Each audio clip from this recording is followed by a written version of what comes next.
So what are the implications of President Trump's move to fire Federal Reserve Governor Lisa Cook, and what kind of congressional support does the president have in his federal crackdown on crime?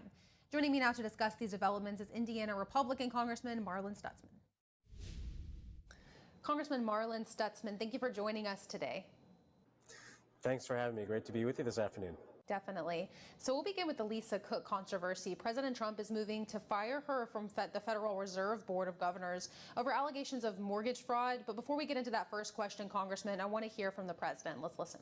It seems to have had an infraction, and she can't have an infraction, especially that infraction, because she's in charge of, if you think about it, mortgages, and we need people that are 100% above board, and it doesn't seem like she was. Congressman, given the unprecedented nature of this situation, how do you think this case will likely be resolved?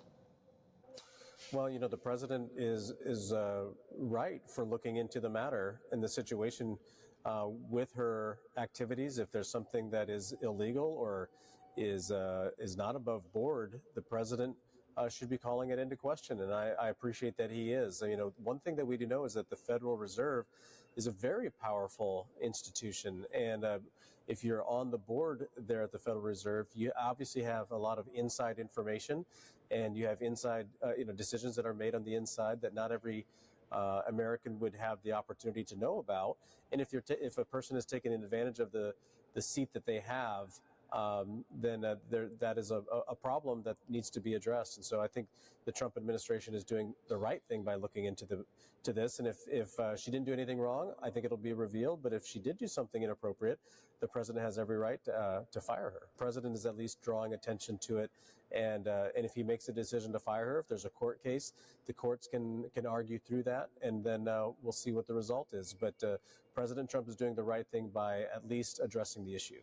Now, on the other side of this, Congressman, some are suggesting that the dismissal of Lisa Cook could undermine the central bank's independence. What's your take on it? Well, independents, they do make their own decisions. There's obviously always been a push to audit the Fed because there is a suspicion of what's on their balance sheets, what do their operations look like, what companies are they invested in, what assets do they hold, what liabilities do they hold, and so they do have a lot of autonomy. But again, I don't think that it's a wise thing to let them have complete independence and no accountability at all. They still work for the American people, and their actions and their decisions affect the American economy greatly. I mean, you know, being home on the August work period, I've heard nothing but, you know, when are interest rates coming down? So those decisions have a direct impact on the American people. And if there's illegal activity, somebody needs to hold them accountable. And the fact is President Trump is willing to do that, and I think it's the right call for him to do. Congressman, let's switch gears real quick to public safety. This week, President Trump signed an executive order aimed at ending cashless bail nationwide. We're already seeing some support from your colleagues there in the House, among House Republicans. Do you think this policy is likely to be codified by Congress when all your colleagues come back?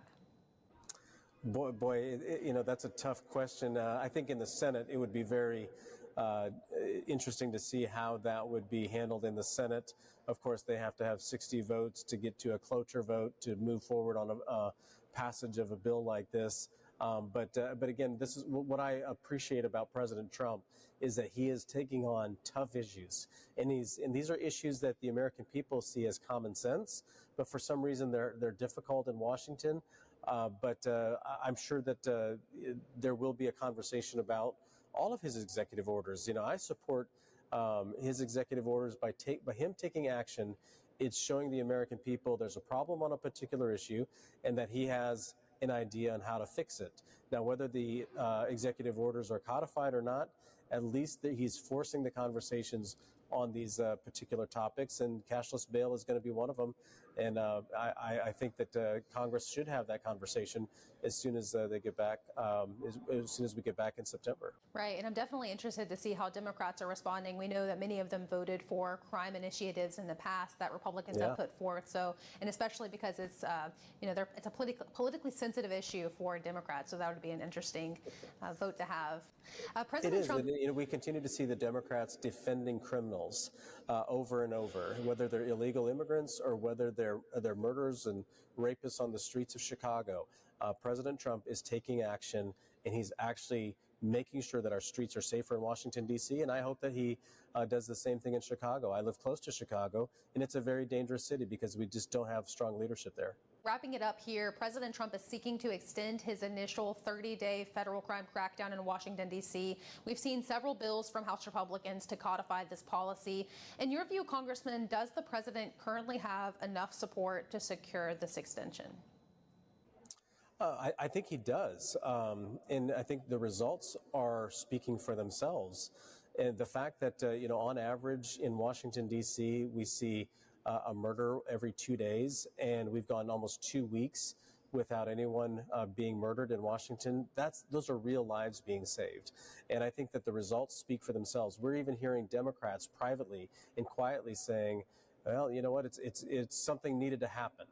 But they just don't want to give President Trump any sort of credit for the action that he takes. But I think that President Trump's results speak for themselves, and I think that's what will gain him support in Congress on a lot of the initiatives that he proposes. Congressman Marlin Stutzman, thank you for joining us today. Thank you. Great to be with you. Good to be with you.